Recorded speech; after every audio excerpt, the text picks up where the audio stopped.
Welcome to JG's Fight Talk, sponsored by Rich's Boxing and Limitless Creations. And with me now, the main man, Cam F. Awesome. How you doing, Cam? Good, good. How are you doing, man? Yeah, really good, thank you. Thanks for coming on. Having me. Thanks for having me. Yeah, I know you're a busy guy and you've got all sorts going on. So I know you're normally traveling about. So I'm glad I've managed to pin you down. Yeah, the pandemic slowed me down a little bit too. Yeah. Seems to have just stopped all of us, isn't it? yeah. Even across the pond. Oh yes, always, mate, always. But how's things with you anyway, Cam?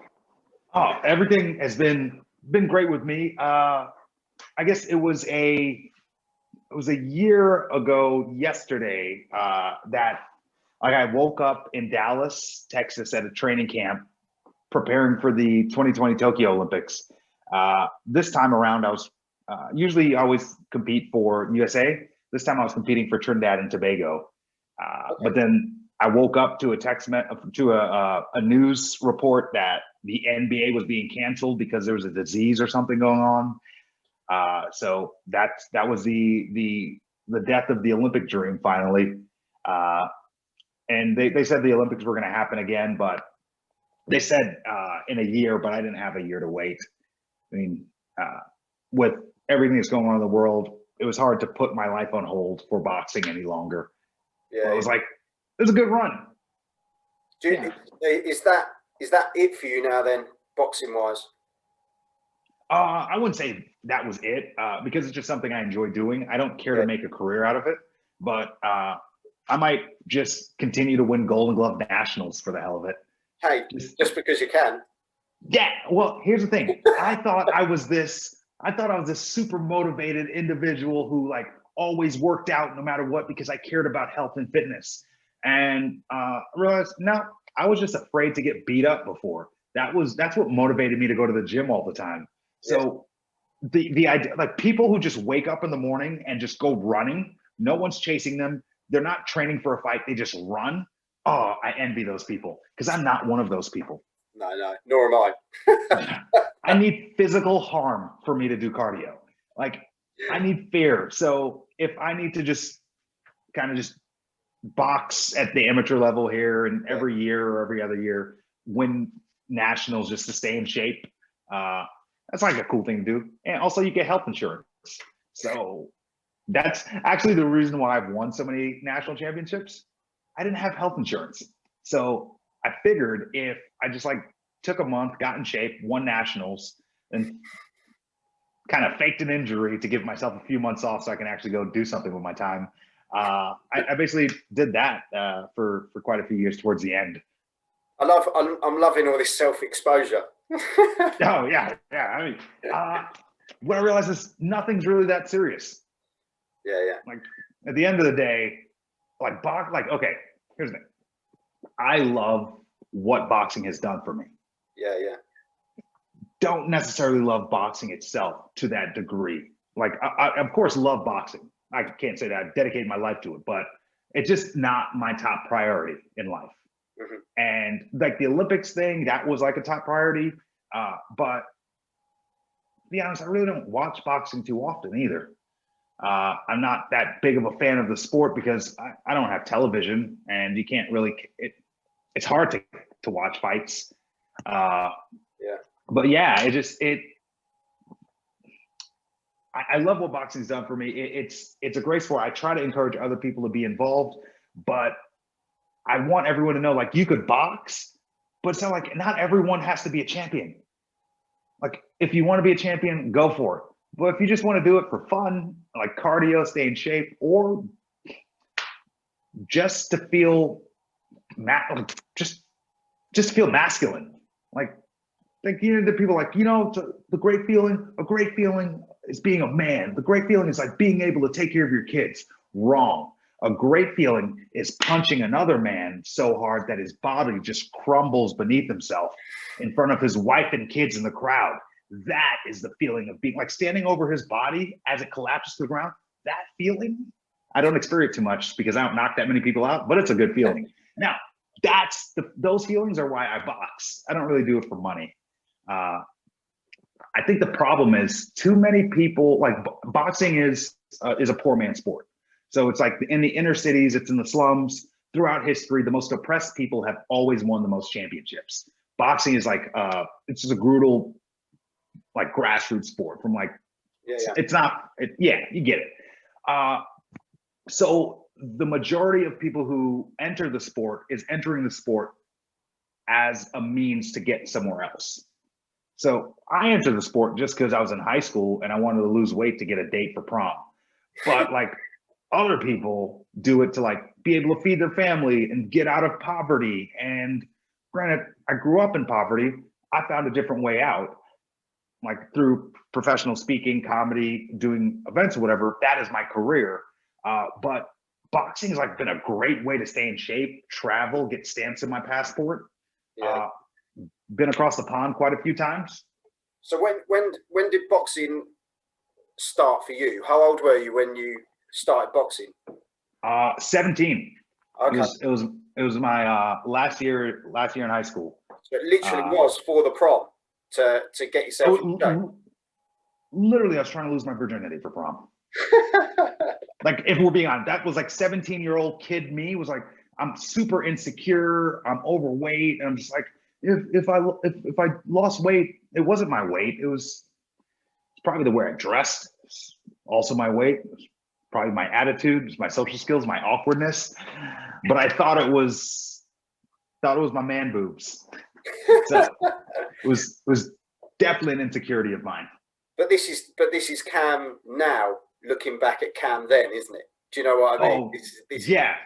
It's always in that sort of hindsight thing, isn't it? Where we can think, you know, at the time, I thought I was pretty cool, but actually.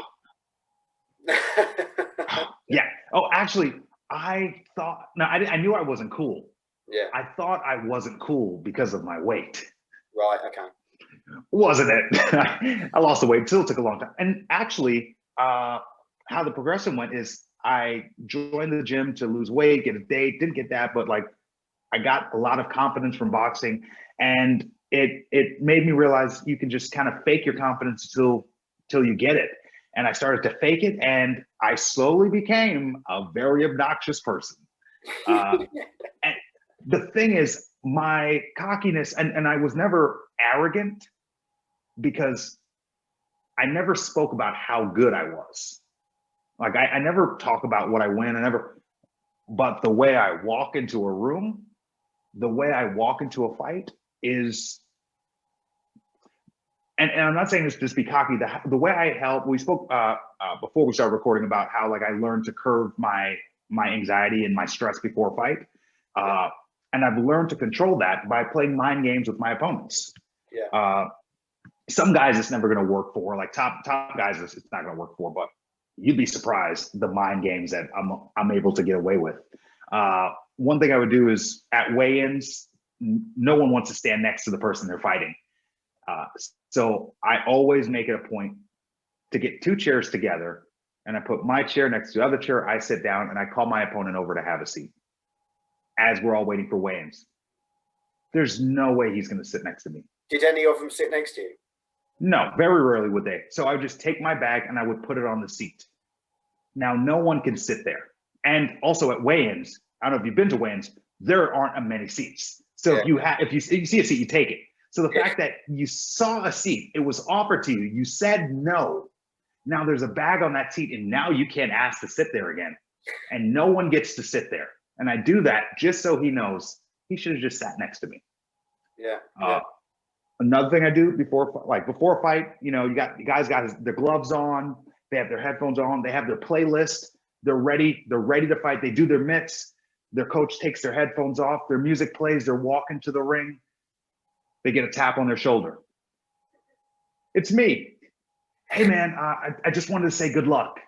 And I give him a hug. I've messed up his ring walk. I messed up his ring music. I messed up his preparation. I messed up his vision of what he thought the fight was going to look like walking into the ring. And he knows it's not genuine, but everyone's watching and he has to display sportsmanship. So he has to hug me back. Mate, all right, man. Good luck. You're a nightmare. And then I go to the back and then my ring music plays. And my ring music, is the national anthem, because no one likes it and everyone has to shut up, stand up, and look at me. Now I've messed up the hype environment of the whole like atmosphere of the room is silence. Now everyone has to be quiet for the national anthem. And I'm prepared for this because it's what I do before every fight. Yeah. And the guy is thrown off. So these are like just another thing I would do is if a guy throws a jab, one of the first things I do in the beginning of the round, a guy throws a jab, if he's right-handed, I slip, I throw an uppercut. So I'm southpaw. He throws another jab, I slip, I throw an uppercut. Throws another jab, I slip, throw an uppercut. He throws a fourth jab, I slip, I just look at him. Now he knows if he throws that jab, he's gonna get hit with an uppercut. He no longer throws that jab. Now his coach is yelling, throw the jab, throw the jab, throw the jab. Yeah. And then I can see when he's frustrated enough to just try to throw it. Boom. But what this does now is I'm now fighting a one-handed fighter. He might throw that jab occasionally, but right now he's super calm. He's trained himself to throw that jab so much, and now he's not going to throw it as much. So it's like, oh, Cam's throwing so much punches. Cam's so fast. No, that guy he's fighting without a jab. He's just not throwing any. The thing is, he doesn't realize it. Yeah. He doesn't realize it. He's realizing every time he tries a jab, he gets punished. He doesn't think when I get jabbed, I get punished. He thinks when I do this, I get punished. I'm going to stop doing this. Because that's how our brains work in the heat of the moment. Yeah. It's not that hard to look good against a one-handed fighter. Oh, I'll tell you that. Yeah, but it's very clever to make him a one-handed fighter. That's you know. Yeah, and it does take balls. Because if it does go wrong, because it can go wrong, can't it? I'll tell you a time it went wrong. I was beating this dude, Andrew Shepard. I was beating him pretty well, and he's strong, but I was good. And what I was doing now is I was playing with him. He would throw a jab, I would just slip it. And I wasn't even throwing the uppercut. He'd throw a jab, slip it. And then he threw a jab. And I remember at that moment, my coach was talking to me. And he was like, "Are you all right?" I was like, "Yeah." He's like, "You should get up." And I look around, I realized I was on the floor. I was like, "Oh," so I slipped.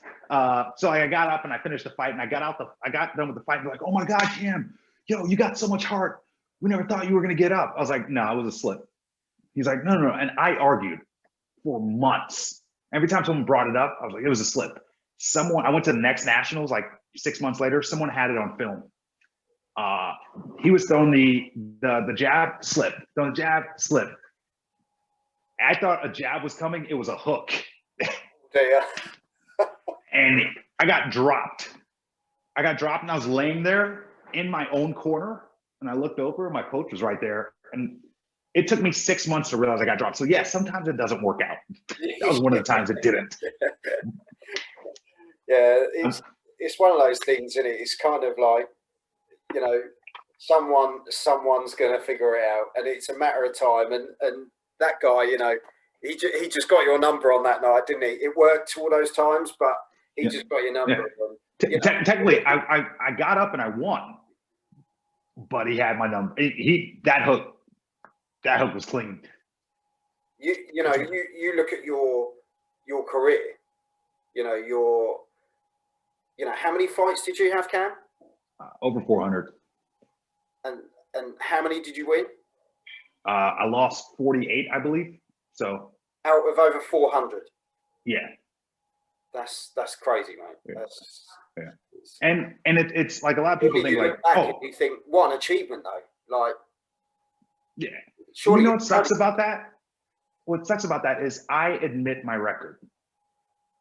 I'm very transparent. I'm not trying to turn pro to lie to anyone to get more money. So I talk about my actual record. But there's so many guys who turn pro and they say, well, he had an amateur record of 250 wins and 3 losses. I'm like, I've seen you lose 7 years in a row at National Golden Gloves. How do you only have 3 losses? Like, guys just make up records all the time.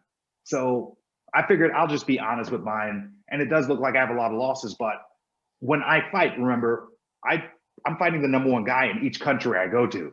So it's like in the pros, you kind of choose your opponents until you build yourself up. But once I'm the number one boxer in America, when I go to other countries, like when I go to England, I had to fight Fraser Clark twice. Do you see how big he is? That dude's like 6'6", 6'7", and he's fast and he's athletic and he's also a really nice guy. Yeah, which is a real pain, isn't it? Oh my God, I hate that about him. Like, yeah, he's there's. I'm trying to think of other guys from England. Simon fought something Simon, a heavyweight from there in like 2010. Yeah. Yeah. Hey, Simon was there. Yeah, Simon. I remember he was supposed to be like this badass, but I fought quite a few top guys.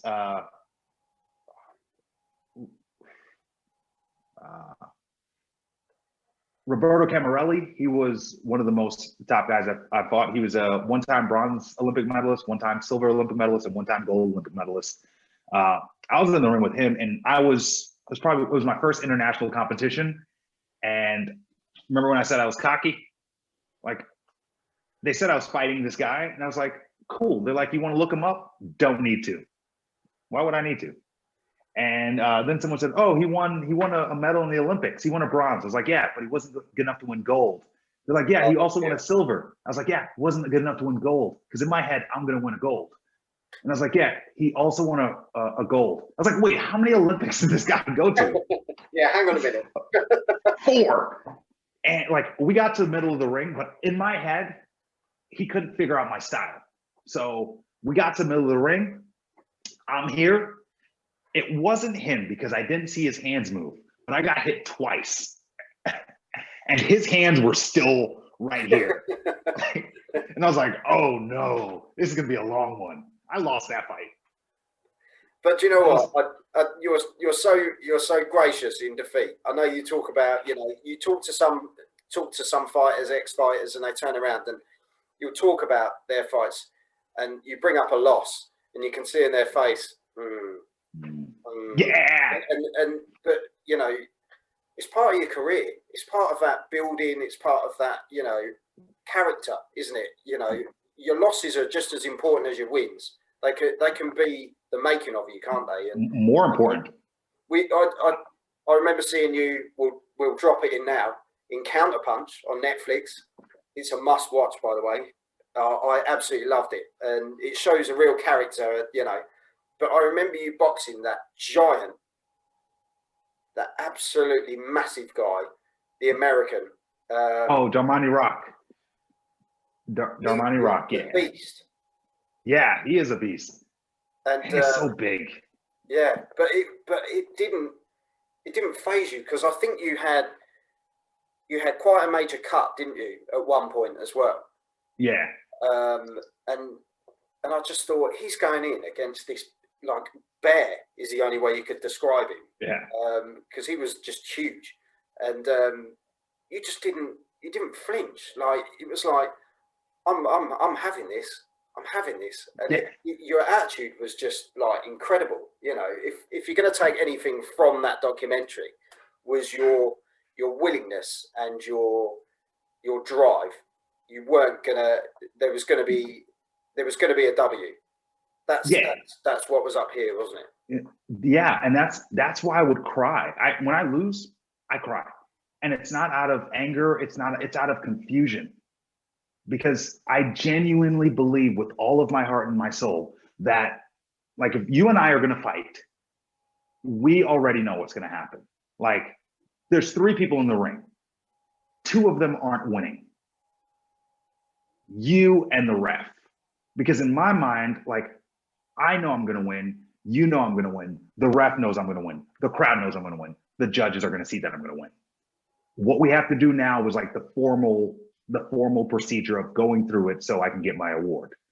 Like, that is how I mentally look at it. So when they raise my hand, like they raised the other person's hand, I remember a few of my fights I've lost. And when they went to raise the opponent's hand, I went to raise my hand and the ref kept my hand down because in my mind, I think I'm supposed to win, and when I don't, I'm heartbroken. I think they showed. I think they show after one of the fights that you were. Oh, I never watched. Yeah. Have you watched CounterPunch? Kind of once. I had to go to a taping for it in LA, but Yeah. it's like, remember in the old days when you would call your house and leave a voicemail for your mom, and then you got home and you got the voicemail, so you checked your own voicemail and you heard your own voice? Yeah. Now, hear your own voice for 2 hours and add in your awkward mannerisms. It's so uncomfortable watching me. Like, I'm glad that other people are watching me. I have to do it when I put these videos on YouTube. And Isn't it terrible? I look back and I go, like my wife earlier, she went, I did a video earlier on. She goes, your hands, just your hands. And I went, what? She goes, you were doing this the whole time. And I'm like, no, I wasn't. She goes, watch it back. It was awful. Like you were going like this, like you were. And I said, but I taught in my hands. I'm like you kind of illustrate. And yeah. I sit on my hands. I'm gonna make you watch this back. oh, seriously, my girl. Her big thing is because I take speaking more serious than I was taking boxing. When I say like I'm always in this office, like I have a bunch of whiteboards all over this place. I have screens all over. I have lights, and the content I do with my speech, I want it to be the best material. I want to be the best speaker. The way I had 400 fights, and I fought more than anyone else. I was known for how much I did what I did. The same way goes for speaking. So, like when I was living and when I was traveling around and speaking, I was speaking at 2019. I spoke at 209 schools. Yeah. I don't know anyone who's booked that many gigs in a year or in their career. But my idea is, I think the way you get better at things, not just boxing, not just speaking, the way you get better at anything in life is by actually doing it.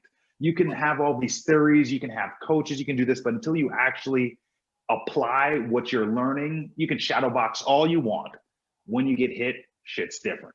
So my thing is, if you want to be good at something, do it more than anyone else. Take more pride in it than anyone else does. And the thing is, you don't even have to take it seriously. You saw do I look like I take my career seriously? No, but it's effective because you can have fun even if something's serious. My thing is, I want to speak as much as possible. I want to have fun. So I work on my speeches all day. I read. I'm like books everywhere. I take notes nonstop. Like there's markers, there's whiteboards everywhere, because I really want to get good. Now, I'll do anything it takes to become good. Just in boxing, I would do anything it takes to become good. I'll get in the ring with anyone.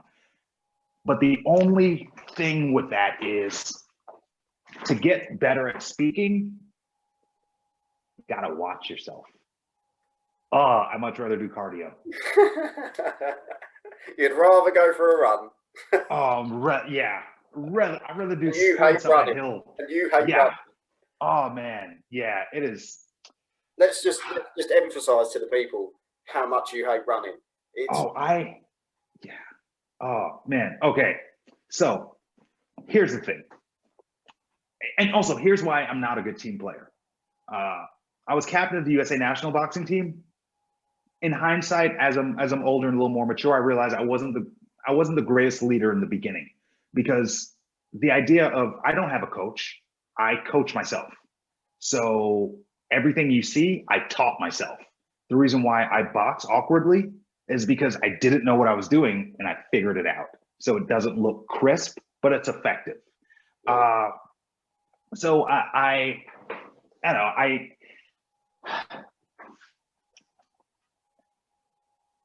because my style of boxing is a little more awkward, no one really likes me, likes my fighting style. People think heavyweights should knock other people out. And I may not be the most loved boxer in the US, especially in the amateur ranks, because I have fun. And when you're the only boxer out of 1,000 who's having a good time, it's noticeable. Yeah, yeah. Especially, there's no party, is there? There's no party. no, yeah. I can just visualize this picture of all these boxers around this Cam in the middle going, Yeah. yeah. Oh, with in a pink skirt with a cape on, and I used to wear capes a lot in my career, and I would flip into the ring because why not? I do remember. I do remember that. Flip into rings. I wear capes, and they kept changing the rules. So one of the rules was like no extra apparel, because I would wear my cape in the ring and just like I'd run around and just like act like I'm flying with my cape on after I win, because what the hell? Why that doesn't wind anyone up, does it? But why? Okay, first of all, let's be honest. Let's talk about life. There are real things going on in life. There are doctors who are doing real things. There are dentists doing real things. There are religious people doing real things. There are psychologists. There's a bunch of people. When your job is to play a game, you shouldn't have to take anything seriously. If your job is to catch a ball and you kick a goal, you score a goal, you and your 10 teammates, or how many people, should do a 15-minute choreographed dance, because the idea of sports is entertainment. If you're not going to be entertaining, just don't be an entertainment. So the idea of, I love flamboyancy. I love wearing letters on my shorts. I love putting my name places. I love flipping in the ring. I like having fun. And if you're not going to have, I think that's why I had 400 fights plus, is because I actually have fun doing this. If you look at, for example, you're kind of describing a fighter we had over here in Britain, which was Prince Nassim Mohammed. Yeah, king. Now, if you're going to talk about charisma, character, and basically I run the show attitude, then you've got a fight on your hands, Cam, because Naz was the man. Nope. I tip my hat to him. But I'm not even close. Ring, he the way he boxed, you talk about being, we sort of describe unorthodox, isn't it? Is kind of the way to describe. But you look at how he boxed, it was like, why are you holding your hands down? Why are you jesting with him? When you're moving your head in and out and you're getting close to him, and you think he was the man, wasn't he? And when people turn around and they look at your style and they think, oh, now that's, I don't like the way he boxes. Yeah, but if you're winning and you're getting, you're getting noticed, that's when the fights come, because you're annoying people, and at the same time, you're getting noticed, and that's what it comes down to. You're an entertainer, and Naz was probably the man. But you can go back to Muhammad Ali. Don't get me wrong. Absolutely. No, their entrances were not the same. Yeah. That dude's ring entrances, like, came in like a carpet through the sky. He came in a cage in the sky, and then he does a split into the ring. And I like him. I like that guy. Yeah. But how much I hate running. So people think like, oh, boxing, Rocky, you wake up at 4 o'clock in the morning and go running. Drink your egg. Yeah, like, first of all, I'm vegan. Second of all, so no animal products. Secondly, like, people are supposed, like, boxers, like everyone, they wake up early in the morning to go running before they start their day. Before they go to work, they get their run in. If my job is running, I'm not doing it till noon. Like, don't wake me up. Like, don't wake me up to go run first thing in the morning. Why? What's the difference that 8 hours is going to make? Am I going to just be extra tired and uncomfortable and not ready to run? Is that going to make it better? I do know what you mean. It's probably, I've got no answer, which is very rare for me, I have to say. And okay, here's another question. Because you've got to stop this. After I get you some more cats. I'm interested in you. It's like, when I first came to boxing, I joined the boxing gym as a fitness boxer. So the actual real coaches didn't care about what I did. They just let me hit the bag and do whatever. So I developed these bad habits, or what they would see to be bad habits. But what I did is no one would help me. So I used logic. So I saw someone hitting the bag, and I saw them hitting the bag low. And I was like, well, someone's face isn't there. So now what I do is every time I hit a bag, I walk up to it and I touch the top of my forehead on it. And that's the level I hit at the bag. Another thing I saw that I didn't understand was the speed bag. Yeah. I was like, oh, cool. I wonder what function this serves. And I looked at people hit, and I couldn't figure, before I asked anyone, I didn't want to ask a stupid question. So for a while, I was afraid to ask, but I finally asked, and I was like, hey, what's this for? And they're like, hand-eye coordination. And I accepted that answer for a while. And then I thought about it. And then I called the coach over one day, and I asked him again. I was like, what's this for? He's like, hand-eye coordination. I was like, I bet you can't hit it with your eyes closed. Look at this youngin'. And he shows me he can hit it with his eyes closed. And then I told him, it's not hand-eye coordination. The speed bag is a waste of time. I think it's loud, it's obnoxious. Yes, champions have hit the speed bag, but also champions do all types of stuff. It doesn't mean it contributed anything. I think the speed bag is just really, really loud, and I don't like it because it messes up the music in my headphones. So that's the speed bag sorted then. That's the speed. So what purpose does the speed bag, if it's not hand-eye coordination, what purpose does it serve? And I know a lot of people say it builds your shoulders. That's an inefficient, loud way to work on your shoulders. Do some presses. Well, what I do when this video goes out, I'll say this to the people now. Comment below to let us know what a speed bag is actually for. Because I know it's for. It's a waste of time. It's for ruining my music. Trying to listen to Wayne and Jay-Z. And apart from Cam's version of what he thinks it is, let us know, because then I can text it over to Cam and he can tell me whether your thing is valid or not.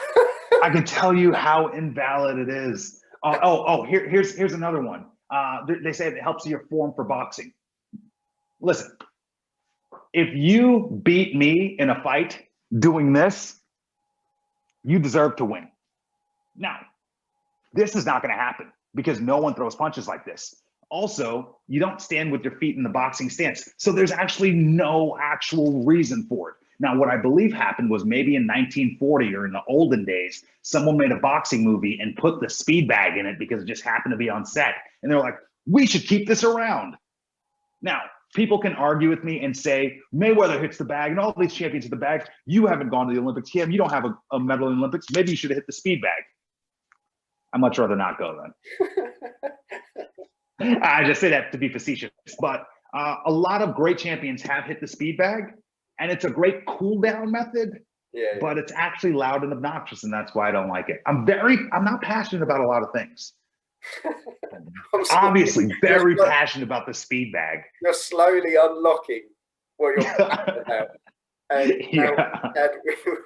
we've had running, we've had the speed bag. Is there anything else you want to get off your chest just before we sort of? Yes. Actually, while we're here, why do you think people wear those sauna suits? Wear those? You know the sauna suits they wear to sweat? Right. Okay. Yeah. Okay. Here's the thing about those, which no one's talking about. I like the idea of wearing the sauna suit. It's great. If you have to cut weight to dehydrate for a fight, not the greatest way to do it, but hey, part of the game. Cutting water out of your system 3 weeks before a fight serves no purpose. So the reason why you're working out is to burn calories, right? To get to a caloric deficit to lose weight. Let's say that you can burn 1,000 calories in an hour. But if you put on a sauna suit, you can sweat as much as you would sweat in an hour in just 10 minutes. But if you put on the sauna suit, you can't work out at that same capacity for a whole hour because you're dehydrated. So you have two options. You stay dehydrated and deplete your workout, or you rehydrate, which makes it redundant to wear the outfit anyway. So you shouldn't wear this outfit unless you're unless you're like 48 hours within a fight. And I would say argue even 24 hours before a fight, because really you're just dehydrating yourself and there's nothing healthy about that. No. You start to lose liquid in your brain, which you're more susceptible to concussions. And actually, I'm sure there's some statistic around there, but I'm sure being hydrated helps with weight loss as well. Well, I'm going to name drop now because it's my turn to name drop because you have. Drop it. Yeah, I'm doing it. I spoke to Vinny Paz 2 days ago, and he turned around to me and he was talking about, have you seen his film Bleed for This? No. Unreal. Absolutely unreal. And I like Vinny Paz. Yeah, he's cool. Real. Yeah, he's just a cool guy. And he turned around and he said he was getting ready for a fight, and he lost 13 pounds the day before the fight, wrapped in cling film, cycling in his hotel room, pedaling away. And he said he was fighting Mayweather Senior, and he collapsed, nearly died in hospital the next day, which pretty much, if you think of the cling film situation and think of your sauna suit that you were talking about, the purpose, it's extreme, isn't it? Unless there's a real need to lose a lot of weight, down the line over the course of time, then maybe it's more effective. That's not me, Yeah.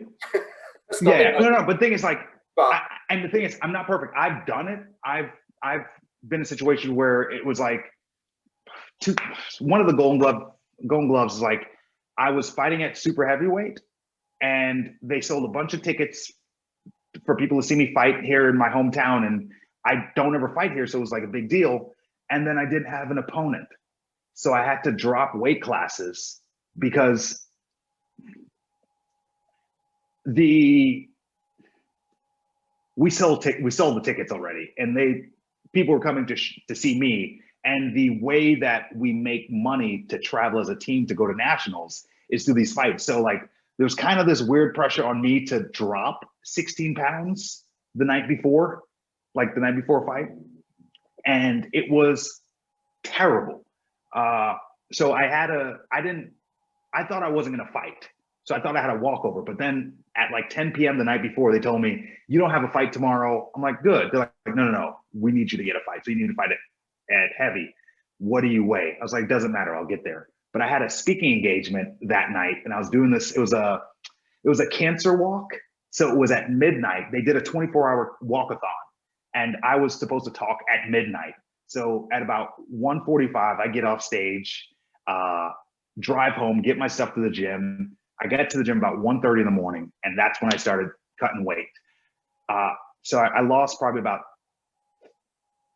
12, 13 pounds. And then I went home, showered, slept for an hour, came back to the gym, and then lost another 3 or 4, but ended up doing the 16 pounds. Luckily, the guy that I fought had like 8 fights and was not really competition.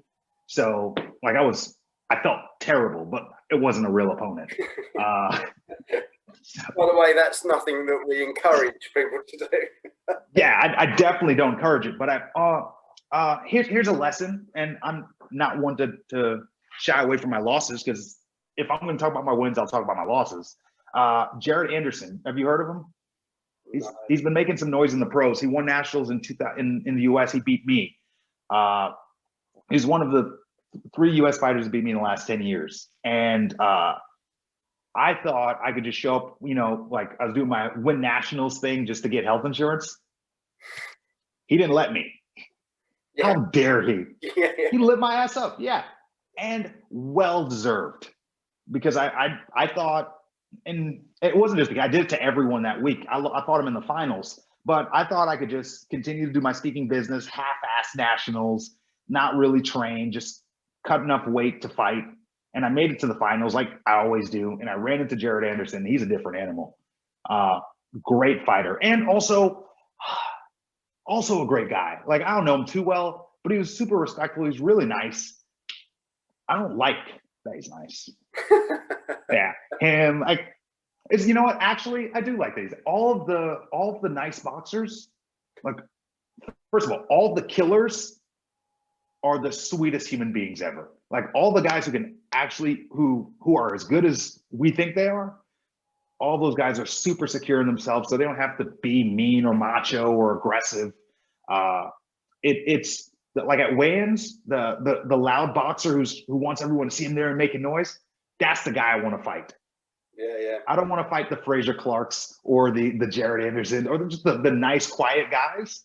Those guys are killers. It's like we were saying earlier, wasn't it? With Manny Pacquiao, you've got that perfect guy who really smiley, happy. He'll go over, he'll hug the other person, embraces them. He really takes them on. You know, he admires them, doesn't he? Really respectful. And he gets in the ring, and he's just a different animal, and he's non-stop relentless, and it's his intensity that are dangerous. You know, but, he can turn it on and off. Yeah.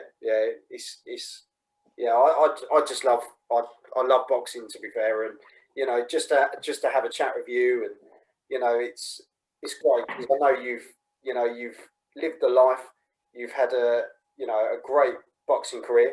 It's not over. Yeah, kind of not. I'm not gonna make any money doing it. But you know, it's something, you know, you've stuck with over the years, and your passion and your drive for your country has been incredible. And you know, I really take my hat off to you. You're a top guy. You know what you do now. You know, inspiring others, but also, you know, you're on the comedy circuit as well. So you know, a man of many talents. So I'm doing anything that doesn't require cardio. Yeah, anything that requires no running or speed bags or sauna suits. No. Done. So, as I say, no, it's been an absolute pleasure having you on, Cam. And do you have repeat guests? Do we have repeat guests? Yeah. Invite me back sometime, man. Yeah, honestly, it's been great having you on and having a laugh, because especially at the moment, you know, things are pretty tough and just really difficult at the moment in the situations we're in, with being in, as we were saying earlier, almost in your own individual bubble. And it's nice to have a chat with someone on the other side of the world and have a laugh, you know. So it's good to keep people close to you and have a good community, and that's why it's very important that you get more cats.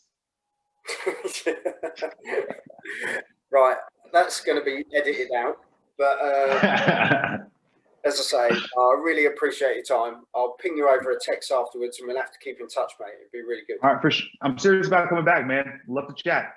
Yeah, definitely. But thanks for coming on, Cam, and love to the other half and the dog.